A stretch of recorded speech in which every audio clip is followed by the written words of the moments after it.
sana magkanin ka. So, gutom naman. Ano nilagyan? Gisingin mo na si ate ganito. Gisingin mo na. Amo na. Pulit-pulit pa. Ha? Pulit yan. Sabihin mo kakain na. Ate!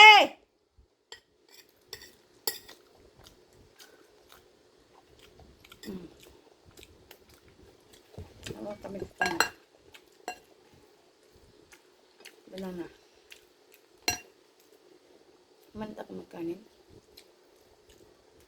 So, gutom man. Gutom.